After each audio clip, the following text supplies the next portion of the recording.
Täällä on hippa. Noniin, peli lähtee. Nyt mahdollisimman nopeasti meidän aina sinne mahalle, niin se vaihtuu maailmaan. Koitetaan pysyä rajojen sisällä.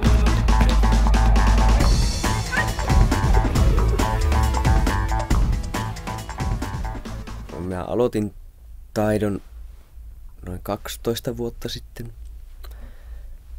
Minun kaveri oli aloittanut puolta vuotta aikaisemmin ja sai minut houkuteltua videopätkän avulta, netistä näytetty videopätkän avulla. Ja taido tuntui aluksi aika vaikealta lajilta, tuntuu edelleen, mutta kuitenkin mun mielestä se sopii mulle tosi hyvin, koska mä oon aina ollut sellainen tavallaan täydellisyyteen pyrkiä ja sitten varmaan taido antoi mulle aika hyvästi sitä haastetta, kun oli paljon vaikeita asioita ja vartalohallinta ja tällainen kiinnosti, niin silloin kun aloitin, niin minä kävin varmasti 3 tai 4 vuotta, niin minä kävin joka ikiset harjoitukset. Mä en ollut koskaan pois. Taidon parista mä oon varmaan koko aikuisen elämäni ajan niin saanut semmoiset terveellisten elämäntapojen ohjeet ja kaikki tällaiset, varmasti paljon myös niin kuin elämäohjeitakin. Tietty taidon sisältää myös niitä tietyllä tavalla. Hei! No ohjaajana se mun mielestä tarkoittaa tavallaan sitä, että pitää vähän niin kuin miettiä, astua välillä niiden toisten harrastajien saappaisiin, että pystyy suunnittelemaan treenejä, jotka palvelee heidän tavoitteita, eikä pelkästään sitä minun itseni tavoitetta. Niin toiset haluaa vaan harrastella ja pitää peruskuntoa yllä ja pitää itsensä terveenä ja sitten osa taas haluaa itsepuolustusta ja osa haluaa oppia voltin ja osa haluaa oppia jotakin muuta. Mutta mä yritän ainakin omassa valmennuksessa ja kaikessa panostaa siihen, että myös vanhemmat uskaltaisi tulla salille. Ainakin meillä omalla kotisalilla on 4 vuodesta ihan eläkeikään asti mahdollisuus harrastaa, että taidon lajina antaa mahdollisuuden kyllä niin kuin tosi monipuoliseen ja kaikenlaiseen harjoitteluun, mutta se totta kai luo haasteita vetäjille, pitää olla ammattitaitoa vetää erityyppistä harjoitetta.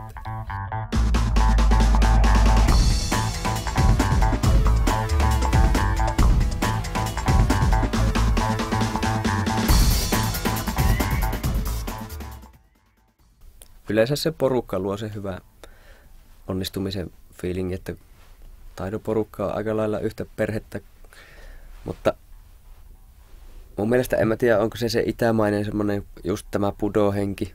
Mun mielestä se on taidon sisällä niin kuin säilynyt tosi hyvin. Meillä vielä tosi paljon pidetään kiinni niistä periaatteista, just näistä pudohengen periaatteista, että ihmisiä kunnioitetaan, eikä esim. Sana ego ei ehkä taidoon istu hirveän hyvin. Eli vaikka voittaisi Euroopan mestaruuden tai maailmanmestaruuden, niin ei siltikään, en minä ole koskaan ajatellut, että mä oon parempi kuin joku toinen. Sillä toisella on jotkut asiat parempia kuin minulla ja se on kilpailua, vaan se on yksi kilpailu, minkä on voittanut. Mitenkä se nyt voisi sanoa? Jotakin on aloittanut, niin sitten haluaa tavallaan vie sen loppuun asti. Ja kun on tavoitteeksi jo pitkä aikaa sitten luonut esimerkiksi nyt sen maailmanmestaruuden tai jonkun tietyn menestyksen, niin sitten oma pää ei missään vaiheessa kyllä luovuta, että kyllä tavoite on voittaa henkilökohtaisessa ottelussa maailmanmestaruus ensi vuonna.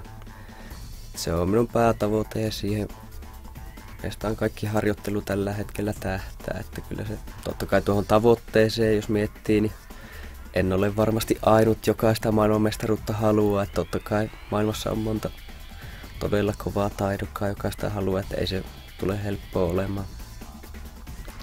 Ei sitä itsekseen pysty tekemään, että se vaatii hyvän taustajoukon ja porukan. Mutta kyllä mä uskoisin, että se on kuitenkin mahdollista saavuttaa, kun vaan kovasti töitä tekee.